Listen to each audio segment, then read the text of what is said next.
Ganito po ang pagtanim ng labanos. Ayan. Ayan, labanos nos. Ito pala, ganito pala ang kulay niya. Pero kinulayan lang yan. Kinulayan lang. Oh, ayan. So, okay. Ganito po ang proseso sa pagtatanim ng labanos. Tingnan natin sila para matuto tayo. Yan. Ay, ganyan. Oh. Ganun lang pala. Kunti-kunti lang pala? Kunti. Oh. Pag pinapal mo yan. Tapos magtawag ka ng manok. Tuk, tuk, tuk, tuk, tuk, tuk, tuk, tuk. Ang iningatan po dito, yung manok. Ay, talaga?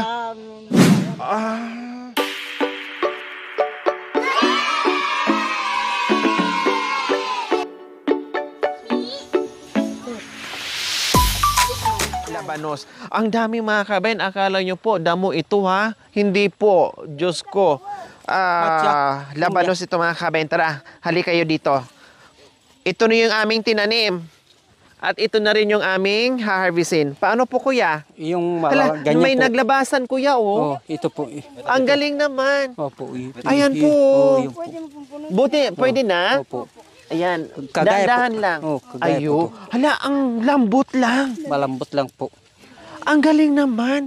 Mas mahirap magbunot ng kamuting kahoy. Opo. No, ito ganun lang oh. Oo. Kahit bata o sanggol mga kabay, mabunot siya. Uy, abila. Oh.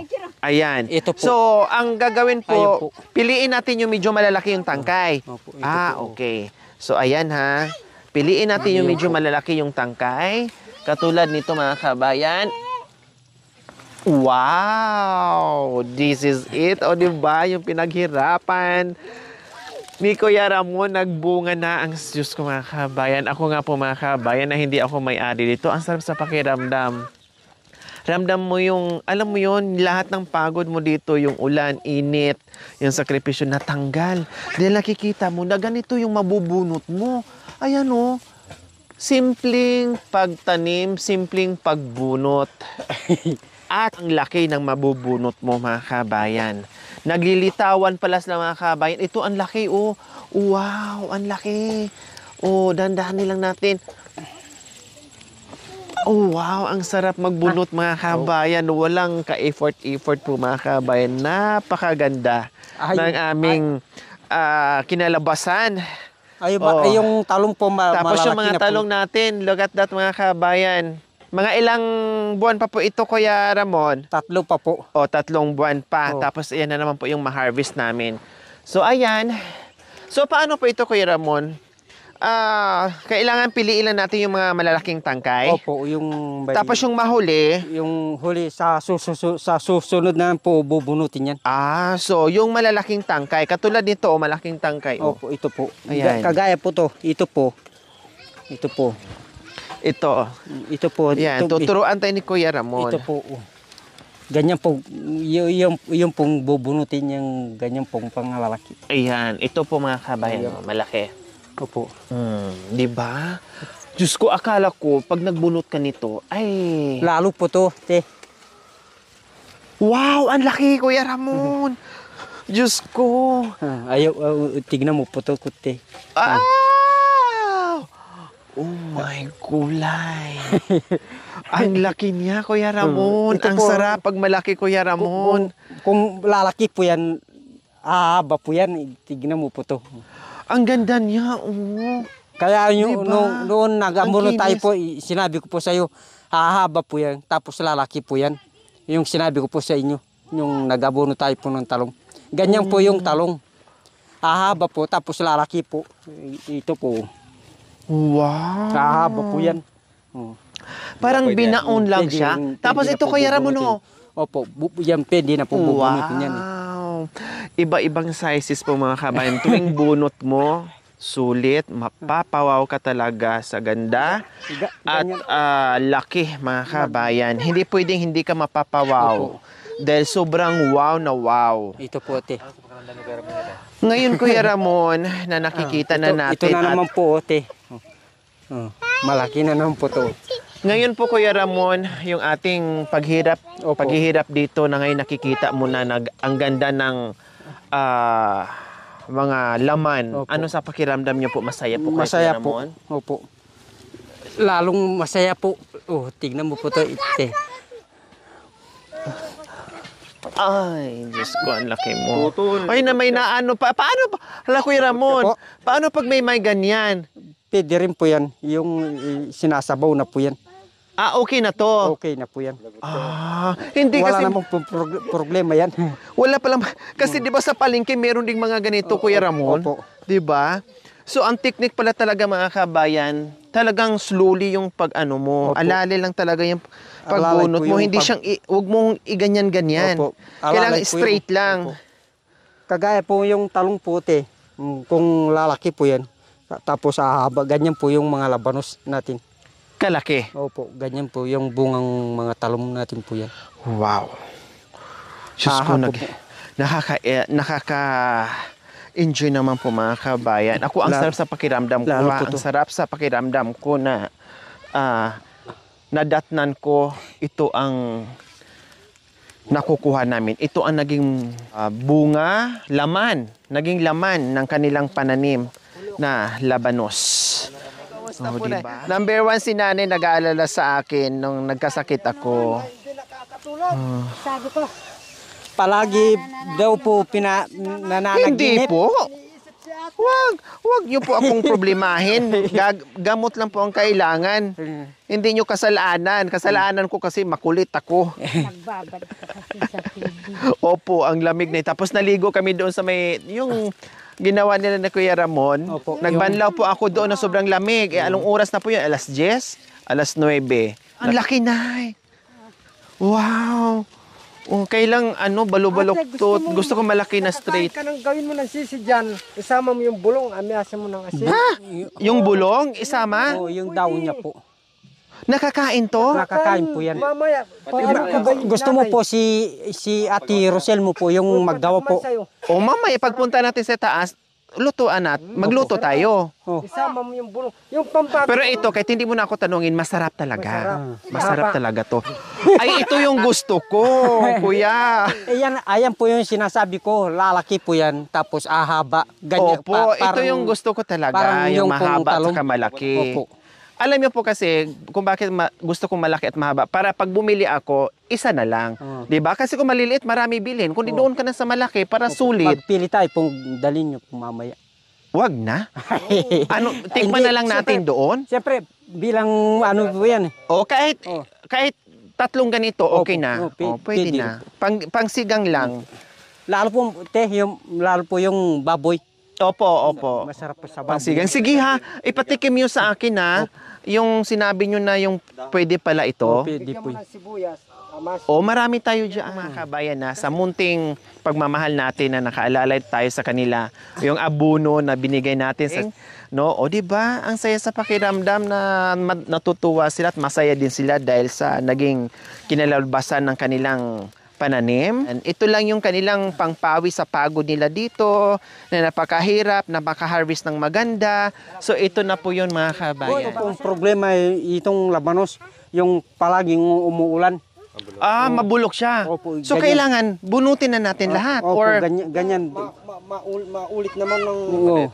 yung maliliit ang iwanan. Yung natira po, yung hindi pa po pwede, yung matitira po. Ate, bilas pamili mo yung maragol. Lahat ng maragol binibigay sa akin ni nanay. Halatang mahilig ako sa maragol. Maragol, manahang lubog. Maragol na mahaba.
Akin na yung mahaba. Chapon.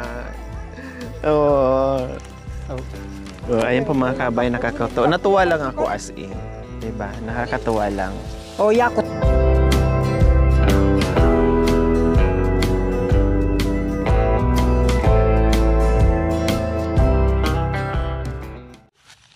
Tayo gaya ibang tao na yung mga kapwa kulot, hindi ganyan na mag-alala sa atin. Sobrang bait nila sa atin. Kaya minsan napapaiyak siya. Tapos sabi niya, kung kapamilya mo lang, hindi ka na mabati. Yung pa kaya yung mga kapatid na anak. Kaya grabe pong alala ni tatay. Nakita ko mga Sabi kabayan. ko, nakakakaba naman yung ganun na biglaan na lang yung sakit. Di ba ang saya po natin, Nay? Di ba? Grabe ang ano ko. Tapos bigla na lang talaga mga kabayan. Bigla na lang talaga. Parang nabati rin siya na ikaw rin. Oo. Pinaano ka ni bayo ko. Pero inano naman ako ni nanay yung may ginamot sa akin. Dinasalan ako ni nanay doon. Sobrang na-appreciate. Sobrang akong na-touch mga kabay. Naramdaman ko, alam niyo po, gusto kong umiyak, gusto kong lumuha. Gusto kong umiyak. Napaluha ako nung time na yun na dinasalan ako ni nanay, dinasalan nila ako buong pamilya. Kasi naramdaman ko talaga na parang hindi ako na iba. Talagang parang anak ako ni nanay at saka ni tatay. Sana gagaling si para na namin anak. Kasi kung kaparehas mong kulot, bakit gaganyan pa sa'yo? Hindi. Walang mabait sa amin. Kayo lang nakita namin maski na hindi kayo na namin kadugo. Para kayo na namin kapamilya na ngayon. Dahil Totoo po yun. sabi ng mga iba dyan, na bakit daw sobrang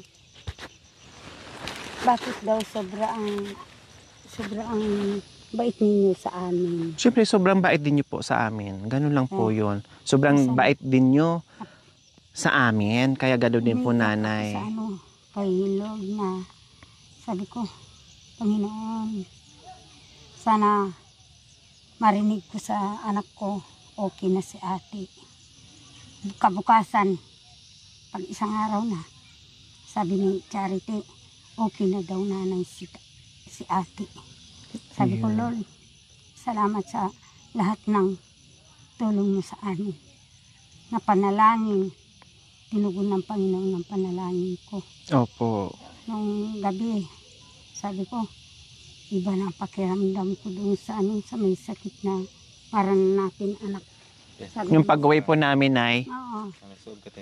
Nagsuob ako, Nay. Sabi ni Charity, kung may sasakyan lang tayo, kung makaabot lang sa sa Pangasinan, magtanong-tanong lang tayo doon para makita natin yung may sakit.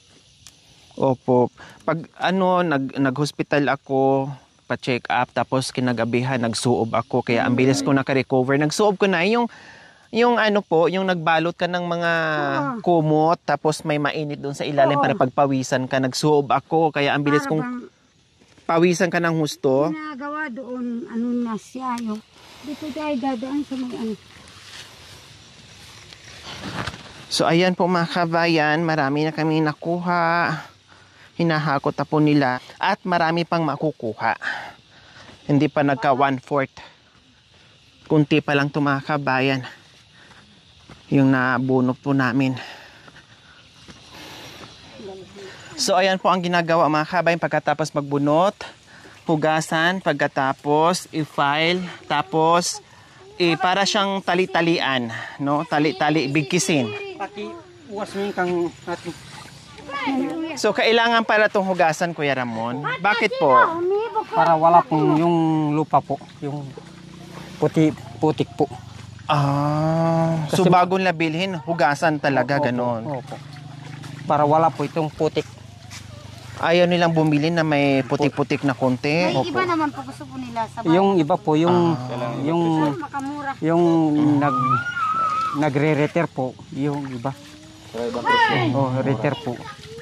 Hindi siya masira, Kuya Joel, pag hugasan? Hindi Ay, po. Kuya Ramon, hindi siya masira pag hugasan? Hindi po. Pag dito, 40 per tali, Opo. 10 piraso. Opo. Conforme sa, kahit maliit, malaki, basta 10 piraso po. Kasi ganyan balit, ito yung biyanan ko, balit tatlong siya pang primera. Dalawang kukuhan tao. Ito yung buyer, ipapasa na naman dito. Doon na naman Bali na naman doon ang bayad. Bali tatlo po Kukuha yan. na naman tubo. Ito ang main. Oh. Tapos magpatubo Yung tong kumuha na naman ate ito yung isang tao. tubo, Kukuha na naman tubo. Dalawang Oh, tubo. tatlo, Kukuha ng tubo, bal tatlo. Dalawang tao. Oh. Doon magmahal yung ano yan. So ayan po mga kabayan ang ginagawa. Kailangan hugasan pa. Pero mga kabayan ha, malinis, hindi na naghihirap yung buyer. Sila inuhugasan pa, iniigip pa to yung tubig para mahugasan nila. O ganun po kahirap mga kabayan. Kaya wag yung baratin, yung tamang presyo naman Kayo nga gustong kumita sila. Siyempre gusto rin kumita. May pamilya may pamilya din sila Hindi sila pagod dito. sila ngayon napagod dito sa pagtatanim. Kayo magbenta lang, bibili lang, magpatubo lang, samantalang sila buwis buhay yung ginagawa dito. 'Di ba? Kaya isipin naman din natin yung pagod nila. Masarap sa pakiramdam na kumita yung mga masisipag natin na mga kapatid natin na mga katutubong ay kasi kung wala sila, anong bibilhin nating gulay dyan sa bayan?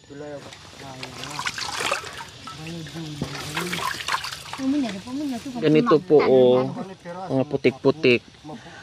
Lalo lang yung tag-ulan. So kailangan magiging ganyan po siya. Kumbaga magpatubo na lang talaga yung buyer. Patong-patong-patong na lang po talaga yung ginagawa nila. Unlike sa kanila, super pagod pa.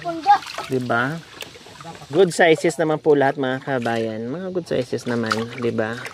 Kasi hindi po, sabi nga kanina ni Kuya Ramon, hindi pwedeng bababad sa tubig kasi umuulan ngayon, ulan ng ulan. So mayroon nang pwedeng i-harvest na gulang na nakalitaw na. So kukunin na. Kailangan na siyang tanggalin, harvestin para ay mapakinabangan na. Kaysa masira lang. Hindi rin siya pwedeng sobrang laki o ma-overdue siya. Kung tawagin, masisira. Magkaroon siya ng bitak-bitak. Napapansin niyo po, meron tayong nabibili na nabibitak-bitak. Nasubrahan po yung sa gulang, nasubrahan sa buwan o nasubrahan sa araw. Bibitak siya, masisira na, parang nag-yellowish na o nag-greenish na dito yung balat niya. So ito fresh talaga kasi sakto. Yun nga lang, pag tag-ulan, kailangan mong harvestin ng harvestin. So ngayon naman po mga kabayan, ang gagawin natin ay magtali tayo. So ito na yung finished product po. After nyan, yan na po yung pinaka-finished product. So 10 piraso, bilang ng 10 piraso. Ganyan ang gagawin. Ayan po yung 40 pesos mga kabayan ha. Yan po yung 40 pesos. Oh, yan.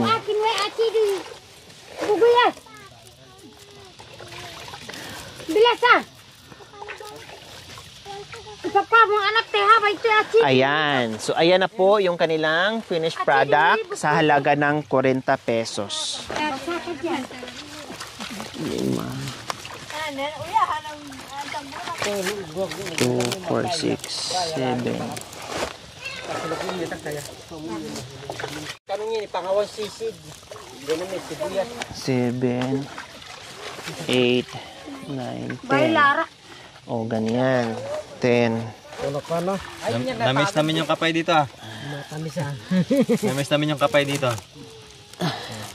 Kapay-kapayang ka. May tinapi doon. Marami pa doon tayo. Ayan. Tinapay doon. So, ganyan po. Ayan, nakagawa na rin ako mga kabayan ng isa. 2, 4, 6, 8, 10. So, ganyan. So, syempre po mga kabayan, no, tama na yung ginawa ko. Sumubok lang ako ng isa kasi syempre sila yung nakakabisa dyan kung paano nila pag anuhin, i-assorted. Kasi may maliit, may malaki. So, sila ang nakakaalam dyan mga kabayan kung paano nila pagsamasamahin yung malalaki at maliliit. Ang nakuha sa umagang ito, Kuya Marulas, ang dami na rin. May ilang kasi pag mayroong Ilang tali ba ang order? 40 lang. 40 na tali. So, madali lang.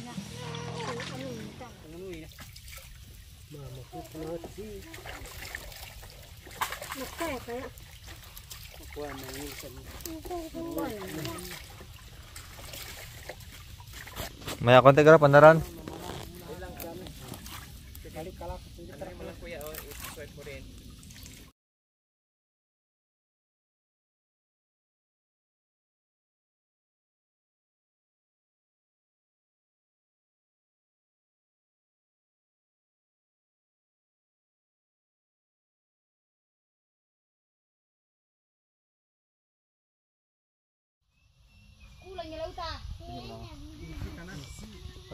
Kuha ka tinapay? Oh. Kuha ka tinapay? Pagbalik mo?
So ayan po mga kabayan, meron na naman kami ditong matitikman na masarap. Isa sa specialty dito sa ating mga kapatid na mga katutubong items dito mga kabayan.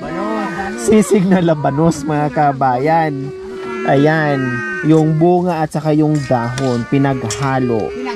Oh, mamaya tikman natin simpleng recipe pero mapapawaw ka sa sarap. So mamaya tikman natin dahil naglalaway na ako mga kabayan. Si Kuya po. Ito. May dahon yan. Nice. Dito Kuya. Sarap. Lasang bangos. Kasi katunog niya ay yung labanos. Thank you for watching. Don't forget to like, share, and subscribe. Hey there. Subscribe to my channel. And also press Lori this bell Aquino icon. Talita, mabuti ang puso, di kayo hahayaan, tutulong sa mga kababayan.